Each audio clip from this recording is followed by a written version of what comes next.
मीनाक्षी ने पूछा, क्या बात है डैडी, आपकी तबीयत तो ठीक है ना? मैंने दिल में कहा, इस दुश्मन इस्लाम की तबीयत कैसे ठीक हो सकती थी? अब तो इसकी कमबख्ती के दिन शुरू हो गए हैं। मिस्टर पांडे ने पेट की एक जानब कूल्हे के ऊपर हाथ रखते हुए तकलीफ दे अंदाज में कहा, दर्द कुछ ज़्यादा ही होने लगा है। मीनाक्षी ने कहा, मैं अभी डॉक्टर को फ़ोन करती हूँ। मिस्टर पांडे ने हाथ के इशारे से उसे मना करते हुए कहा, नहीं नहीं बेटी, इसकी ज़रूरत नहीं है, ट्रैंकुलाइज़र मेरे पास मौजूद है। अचानक मिस्टर पांडे के हलक से एक दबी हुई चीख निकल गई। चंद्रिका ने हमला कर दिया था। वो गुर्दे की शदीद दर्द में मुब्तला था। मीनाक्षी फ़ौरन डॉक्टर को फ़ोन करने मेज़ पर रखे फ़ोन की तरफ गई तो मैंने कहा, मीनाक्षी, डॉक्टर को बुलाने की ज़रूरत नहीं है, पांडे जी की तकलीफ़ अभी दूर हो जाएगी। मीनाक्षी तो मेरे चमत्कार, मेरे करिश्मे देख चुकी थी, वहीं रुक गई और हाथ जोड़कर बोली, प्लीज़ स्वामी जी, मेरे डैडी को ठीक कर दें। मिस्टर पांडे को वाकई शदीद दर्द शुरू हो चुका था। वो पलंग पर तड़प रहा था। मैं सोफे से उठकर पलंग पर बैठ गया और पांडे के हाथ में अपना हाथ लेकर कहा, मिस्टर पांडे, जिस जगह दर्द होता है वहां मेरा हाथ रख दें। मिस्टर पांडे दर्द से बिलबिला रहा था। उसने मेरा हाथ अपने हाथ में लेकर अपने जिस्म पर जहां गुर्दे होते हैं रख दिया और मैं दिल में कहने लगा, चंद्रिका, अब मेरी इज्जत रख लेना, जो तुमने कहा था वो कर दिखाना। और ऐसा ही हुआ। मेरे हाथ के पांडे के जिस्म पर रखने की देर थी कि उसका सारा दर्द एकदम काफूर हो गया। कहाँ वो दर्द से बिलबिला रहा था और कहाँ अब पहलू के बल लेटा बिल्कुल साकित हो गया। उसे यकीन नहीं आ रहा था कि इतना शदीद गुर्दे का दर्द सिर्फ एक आदमी के हाथ लगाने से ख़त्म हो सकता है। मैंने कहा, मिस्टर पांडे, उठकर बैठ जाएं, आपकी तकलीफ़ ख़त्म हो गई है। वो आहिस्ता से सीधा हुआ। जब उसने देखा कि वाकई दर्द बिल्कुल जाता रहा है तो वो बिस्तर पर ज़रा सा ऊपर होकर पलंग की पुश्त से टेक लगाकर बैठ गया। वो मेरी तरफ एहसानमंद और हैरान व परेशान नज़रों से देख रहा था। कहने लगा, स्वामी जी, आपने तो कमाल कर दिया, ज़रा सा भी दर्द बाकी नहीं रहा। मैंने कहा, पांडे जी, मुझे आपके लिए स्वामी हरिनाथ जी के मंदिर में जाकर एक चिल्ला करना पड़ेगा, उसके बाद आपको गुर्दे का दर्द सारी ज़िंदगी नहीं होगा। पांडे बड़ी आजी और अकीदत के साथ मेरी तरफ देख रहा था। मीनाक्षी की खुशी की इंतहा न रही थी। वो कहने लगी, डैडी, मैं न कहती थी कि स्वामी जी तो अंतर्यामी गुरु हैं। पांडे अब उठकर बिल्कुल ठीक ठाक होकर बैठ गया था।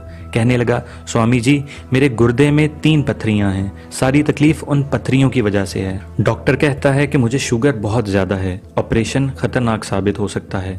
मैंने कहा, मिस्टर पांडे, आप घबराएं नहीं, मैं आपकी सारी पत्थरियां ख़त्म कर दूंगा। ये काम मैं एकदम नहीं करना चाहता था। मैं चाहता था कि वो मेरे नीचे लगा रहे और उसे मेरी ज़रूरत महसूस होती रहे। अब वक्त आ गया था कि मैं तुरप का वो दूसरा पत्ता निकालूं जो चंद्रिका ने मुझे दिया था। मैंने पांडे से कहा, ज़रा अपना हाथ दिखाएं। उसने अपनी भद्दी सी फूली हुई हथेली बड़े इश्तियाक और अकीदत से मेरे आगे कर दी। मुझे उस हथेली पर सिवाय बेकार किस्म की लकीरों के कुछ नहीं नज़र आ रहा था। मैंने बड़े माहिर हाथ देखने वालों की अदाकारी करते हुए उसकी हथेली इधर उधर से दबा कर देखा और कहा, अपना हाथ पीछे कर लें। मुझे जो देखना था मैंने देख लिया। मीनाक्षी ने पूछा, गुरुदेव, आपने क्या देखा, कुछ हमें भी बताइए। मैंने अपनी तवज्जो पांडे की तरफ कर ली और उसकी तरफ घूर कर देखने लगा। मैंने पूछा, पांडे जी, आपकी तरक्की की फाइल ऊपर प्रधानमंत्री के सेक्रेटेरिएट में गई हुई है? पांडे ने फौरन कहा, हाँ हाँ जी, गई हुई है, मगर 2 साल से वहीं पड़ी है। दरअसल वहाँ मेरा एक दुश्मन बैठा है, वो फाइल को दबाए हुए है। सिर्फ इस पर इंदिरा जी के दस्तखत होने हैं। एक बार दस्तखत हो जाएं तो मेरा बेड़ा पार हो जाएगा। मैं जिस जगह पर बैठा हूँ इस पोस्ट पर पक्का हो जाऊंगा और मेरी तरक्की भी हो जाएगी। मीनाक्षी ने मुझसे इल्तजा करते हुए कहा, प्लीज़ गुरुजी, मेरे डैडी का काम कर दें, आप तो सब कुछ कर सकते हैं। मैंने आहिस्ता आहिस्ता सर हिलाते हुए बड़ी शान बेनियाजी से कहा, हो जाएगा, सब काम हो जाएगा, थोड़ा वक्त लगेगा, इसके लिए मुझे एक ख़ास चिल्ला काटना पड़ेगा। पांडे ने मेरी खुशामद करते हुए कहा, स्वामी जी, आप जितनी रकम कहेंगे मैं आपकी खिदमत में पेश कर दूंगा। प्लीज़ आप चिल्ला शुरू कर दें, ये मेरी ज़िंदगी, मेरे मुस्तकबिल का सवाल है। मैंने कहा, मैं अभी आपको कुछ नहीं बता सकता, वैसे इतना ज़रूर विश्वास दिलाता हूँ कि अगर मैंने चिल्ला किया तो आपकी फ़ाइल पर इंदिरा गांधी जी फ़ौरन दस्तखत कर देंगी। पांडे बहुत खुश हुआ, कहने लगा, आप धन हैं, धन है, बस आज से मुझे भी अपना भगत समझें, जो हुक्म करेंगे उसे फ़ौरन पूरा करूंगा। मैं यही चाहता था। मिस्टर पांडे का इसरार था कि मैं होटल छोड़कर उनके बंगले में आ जाऊं। कहने लगा, ऊपर पूरा पोर्शन खाली पड़ा है, आप जब तक अहमदाबाद में हैं हमारे यहाँ तशरीफ़ ले आएं, ये हमारे बड़े भाग होंगे। मीनाक्षी ने भी इस ख्वाहिश का शिद्दत से इजहार किया। मुझे मालूम था कि मैंने होटल के कमरे का अगले 24 घंटे के लिए किराया अदा किया हुआ है।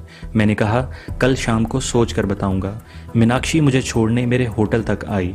जाने से पहले मेरे घुटनों को छूकर हाथ बांधकर बोली, स्वामी जी, आप हमारे घर आ जाएंगे तो हमारी सारी तकलीफ़ें, सारे कष्ट दूर हो जाएंगे। मैंने कहा, मैं कल सोच कर बताऊँगा। कहने लगी, मैं कुछ नहीं जानती, मैं कल 5 बजे शाम को आपको लेने आऊँगी, आप तैयार रहिएगा। वो चली गई।